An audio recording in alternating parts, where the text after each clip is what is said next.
करते हुए यहाँ हमारे गठबंधन के लोग अपने उम्मीदवारों के समर्थन में हमें सुनने के लिए यहाँ भारी संख्या में पहुंचे हैं। इसके लिए मैं आप सभी लोगों का हार्दिक दिल से आभार प्रकट करती हूँ। खास तौर से अपनी माताओं और बहनों का भी, जो बड़ी तादाद में यहाँ मुझे सुनने के लिए खास तौर से यहाँ पहुंची है। वैसे आप लोगों को ये मालूम है कि आज़ादी के बाद केंद्र के बिहार प्रदेश सहित देश के अधिकांश राज्यों में भी ज़्यादातर यहाँ शुरू में कांग्रेस पार्टी ही सत्ता में आसीन रही है। लेकिन जब कांग्रेस पार्टी के राज में यहाँ बिहार प्रदेश के भी सर्व समाज में से विशेषकर गरीब, उपेक्षित व कमजोर वर्गों के लोगों का पूर्ण रूप से सही विकास व उत्थान आदि नहीं हो सका। और इतना ही नहीं, बल्कि जब इन्हें यहाँ अपने खुद के राज्य में भी रोटी रोजी के साधन व रोजगार आदि उपलब्ध नहीं हुए, तो तब उस समय अन्य राज्यों की तरह यहाँ बिहार प्रदेश से भी बड़ी संख्या में ये लोग अपनी रोटी रोजी के लिए देश के अन्य बड़े बड़े शहरों व महानगरों में जाकर बस गए, जिनकी इस बार कोरोना महामारी के दौरान हमें वहाँ काफ़ी ज़्यादा दुर्दशा देखने के लिए मिली है। जिनके बिहार में वापस आने पर फिर श्री नीतीश की सरकार ने भी उनका कोई खास ध्यान नहीं रखा है। इसके साथ ही आप लोगों को ये भी मालूम है कि यहाँ शुरू में कांग्रेस पार्टी के लंबे रहे शासनकाल में उनकी गलत नीतियों व गलत कार्य प्रणाली की वजह से जब ये पार्टी यहाँ सत्ता से बाहर हो गई, तो तब फिर यहाँ कुछ स्थानीय पार्टियां सत्ता में आ गई और पिछले कुछ वर्षों से तो यहाँ लगातार गठबंधन की ही सरकारें चल रही हैं। कहने का तात्पर्य ये है कि यहाँ जिन भी पार्टियों की सरकारें रही हैं, तो उनमें से किसी भी पार्टी व गठबंधन की सरकार में यहाँ सर्व समाज में से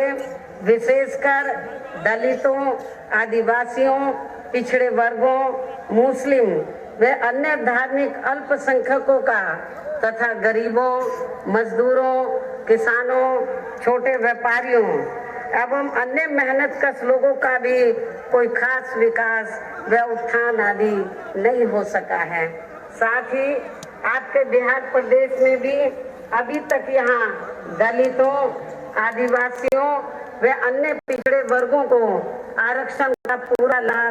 नहीं मिल पा रहा है और उनका आरक्षण का कोटा अभी तक भी अधूरा पड़ा है, अर्थात पूरा नहीं हुआ है। इतना ही नहीं, बल्कि अब तो प्राइवेट सेक्टर में इन वर्गों के लिए आरक्षण की व्यवस्था किए बिना ही केंद्र व राज्यों में भी ज्यादातर सरकारी कार्य प्राइवेट सेक्टर के जरिए ही देश के अधिकांश बड़े बड़े पूंजीपतियों व धनराशियों को ही दिए जा रहे हैं, जिसके कारण ही अब पूरे देश में इन वर्गों के लोगों को अब आरक्षण का बहुत कम लाभ मिल पा रहा है। एक प्रकार से ना के बराबर इन वर्गों का आरक्षण रह गया है। इसके साथ ही इन वर्गों को जुल्म जाति से निजात दिलाने के लिए बने कानूनों को भी अब इन सभी विरोधी पार्टियों की सरकारों में काफी हद तक प्रभावहीन ही बना दिया गया है, जिससे इनके ऊपर अन्याय व अत्याचार करने वाले लोगों का मनोबल अब और भी ज्यादा बढ़ गया है, जो अब इनका काफी ज्यादा शोषण कर रहे हैं। इसके साथ साथ यहाँ बिहार प्रदेश सहित पूरे देश में मुस्लिम व अन्य धार्मिक अल्पसंख्यक समाज के लोगों की भी आर्थिक स्थिति हमें कोई खास अच्छी नजर नहीं आती है, जिसका काफी कुछ खुलासा सच्चर कमेटी की रिपोर्ट में भी, केंद्र सरकार की सच्चर कमेटी की रिपोर्ट में भी किया गया है। इसी प्रकार अपर कास्ट समाज में से गरीब लोगों की भी खासकर रोटी रोजी के मामले में अभी तक हमें काफी दयनीय स्थिति उनकी नजर आ रही है, अर्थात उनकी दयनीय स्थिति बनी हुई है। और इन सब का मुख्य कारण हमारी पार्टी केंद्र व राज्यों में तथा यहाँ आपके बिहार प्रदेश में भी अब तक रही सभी सरकारों की ज्यादातर जातिवादी व संकीर्ण सोच एवं गलत नीतियों व गलत कार्य प्रणाली को ही मुख्य तौर से जिम्मेवार मानकर चलती है। और इस मामले में खासकर इनकी गलत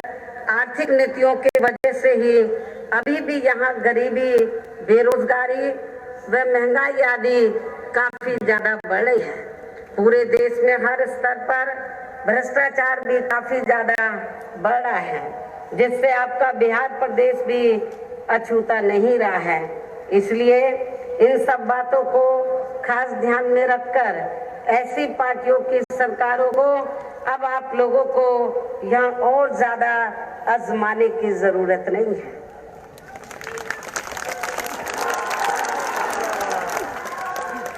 आप लोगों ने चाहे कांग्रेस है या अन्य पार्टियां हैं या गठबंधन की यहाँ पे सरकारें रही हैं तो बहुत मौका दिया है, उनको काफी मौका देकर उनको आजमाया है, उनकी कार्यशैली को आजमाया है। लेकिन आप लोग कब तक उनको आजमाते रहोगे? बहुत आजमा चुके हो, अब इनको और ज्यादा आजमाने की जरूरत नहीं है, अब इनको और ज्यादा समय देने की जरूरत नहीं है। और अब आपको यहाँ अपने बिहार प्रदेश में इस बार विधानसभा के लिए हो रहे आम चुनाव में केवल अपने बने नए गठबंधन की ही सरकार बनानी है। ये जो हमारा नया गठबंधन बना है, खास तौर से जो दुखी पीड़ित लोगों का है, दबे कुचले लोगों का है, अति पिछड़े वर्ग के लोगों का है, अकलियतों का है, अपर कास्ट समाज में से जो गरीब लोग हैं, इन सब का मिलाकर ये जो हमने गठबंधन बनाया है, इन लोगों के लिए जो लड़ाई लड़ रही है पार्टियां, उन पार्टियों का मिलकर जो गठबंधन बना है, इस गठबंधन की ही जो पहली बार ये नया गठबंधन बना है, इस गठबंधन की ही आप लोगों को सरकार बनानी है। और यदि ऐसा हो जाता है, ये जो हमारा नया गठबंधन बना है, यदि इसकी सरकार बन जाती है, हमारे इस नए गठबंधन की सरकार बन जाती है, और यदि ऐसा हो जाता है तो फिर गठबंधन की ओर से ये भी मैं आपको बताना चाहती हूँ कि और यदि ऐसा हो जाता है और हमारे गठबंधन की ये जो नया गठबंधन बना है, इसकी सरकार बन जाती है, तो फिर गठबंधन की ओर से यहाँ बिहार प्रदेश का मुख्यमंत्री श्री उपेंद्र कुशवाहा को ही बनाया जाएगा। उपेंद्र कुशवाहा जिंदाबाद। ये भी मैं आप लोगों को विश्वास दिलाना चाहती हूँ। जो ये अति पिछड़े वर्ग से हैं, श्री उपेंद्र कुशवाहा जी अति पिछड़े वर्ग से ताल्लुक रखते हैं तथा सरकार चलाने के लिए ये पूरे तौर से काबिल व सक्षम भी हैं। मुझे पूरी उम्मीद है कि फिर ये उत्तर प्रदेश में यदि ऐसा हो जाता है, हमारे गठबंधन की सरकार बन जाती है और श्री उपेंद्र कुशवाहा जी आपके बिहार प्रदेश के मुख्यमंत्री बन जाते हैं, तो फिर मुझे पूरी उम्मीद है कि ये उत्तर प्रदेश में बीएसपी के रहे शासन काल की तरह ही यहाँ हर मामले में व हर स्तर पर अपने सर्व जनहिताय व सर्व जन सुखाय की नीतियों पर आधारित ही सरकार चलाएंगे। और इस मामले में मैं आप लोगों को ये भी बताना चाहती हूँ कि हमने उत्तर प्रदेश में और बीएसपी के पैटर्न पर, क्योंकि यूपी आपका पड़ोसी राज्य है, 4 बार वहाँ मेरे नेतृत्व में सरकार बनी और हमने जो वहाँ पे सरकार चलाई तो वो आप लोगों को मालूम है। तो मैं समझती हूँ कि हमने हर मामले में हर स्तर पर उत्तर प्रदेश की जनता को बेहतरीन सरकार दी है। फिर उसी पैटर्न पर यहाँ पर भी आपकी यदि गठबंधन को सरकार बनाने का मौका मिलता है तो उसी पैटर्न पर फिर यहाँ पर भी सरकार चलाई जाएगी। और इस संदर्भ में मैं आप लोगों को ये बताना चाहती हूँ कि हमने उत्तर प्रदेश में गरीब व बेरोजगार लोगों को, सर्व समाज में से जो गरीब और बेरोजगार लोग हैं, तो हमने दूसरी पार्टियों की तरह उनको बेरोजगारी भत्ता नहीं बल्कि उन्हें बड़े पैमाने पर सरकारी व गैर सरकारी क्षेत्रों में सीधे तौर पर उनको नौकरी उपलब्ध कराई है। अभी तो यहाँ जो सत्ताधारी पार्टी है और जो महागठबंधन है तो वो बहुत चिल्ला रहे हैं। कोई कह रहा है हम 10 लाख नौकरी देंगे, कोई कह रहा है 19 लाख नौकरी देंगे, लेकिन इनको तो सरकार चलाने का मौका मिला है, सरकार बनाने का मौका मिला है। इनको किसने मना किया था कि आप इनको नौकरी मत दो गरीब और बेरोजगार लोगों को? आप लोगों को मालूम है कि जो 10 लाख नौकरी देने की बात कर रहे हैं और 19 लाख इनको सरकार बनाने का मौका मिला, पूरा समय चलाने का मौका मिला, तो इन्होंने फिर यहाँ पर जो गरीब और बेरोजगार लोग हैं तो उनको 10 लाख या 19 लाख नौकरी क्यों नहीं दी? लेकिन जब चुनाव अब आ गया, उनको मालूम है कि गरीब और बेरोजगार लोग इनको अब वोट नहीं देंगे, तो अब उनको आश्वासन दे रहे हैं। कोई 10 लाख की बात कर रहा है, कोई 19 लाख की बात कर रहा है, लेकिन बीएसपी ने उत्तर प्रदेश में कभी आश्वासन नहीं दिया। जब हम सत्ता में आए तो हमने बड़े पैमाने पर वहां पर गरीब और बेरोजगार लोगों को हमने रोटी रोजी के साधन दिए, सरकारी नौकरी दी उनको, और गैर सरकारी क्षेत्र में भी बड़ी तादाद में उनको हमने नौकरी उपलब्ध कराई। और इतना ही नहीं, उत्तर प्रदेश में हमारी सरकार ने किसी भी किसान भाई की 1 इंच भी जमीन छीनकर हमने गरीब और बेरोजगार लोगों को या भूमि इन लोगों में नहीं बांटी थी, बल्कि उत्तर प्रदेश सरकार के पास जो सरकारी जमीन खाली पड़ी थी, उस सरकारी जमीन के हमने 2-2, 3-3 एकड़ के पट्टे काट कर तो जो गरीब और बेरोजगार लोग थे, भूमिहीन लोग थे, उनको खेती करने के लिए फ्री दी। बहुत से ऐसे ऐतिहासिक कार्य किए। और इतना ही नहीं, जो दबे कुचले लोग थे, दलित, आदिवासी और अति पिछड़े वर्ग के लोग थे, जो कर्ज में डूबे हुए थे, हमने ज्यादा शोर नहीं मचाया, उनका कर्ज भी माफ किया, किसानों के हितों का पूरा ध्यान रखा, उनकी फसल का हमने समय से हमारी सरकार ने उनकी जो फसल थी सरकार ने जो खरीदी तो उसका जो पैसा है वो भी हमारी गवर्नमेंट ने समय से उनको उपलब्ध कराया। और ये सब आप लोगों को मालूम है क्योंकि पड़ोसी राज्य है, आपके रिश्ते नाते वहां पर भी होंगे। हमने बहुत उधर ऐतिहासिक कार्य किए, प्रदेश को कानून व्यवस्था बेहतरीन दी।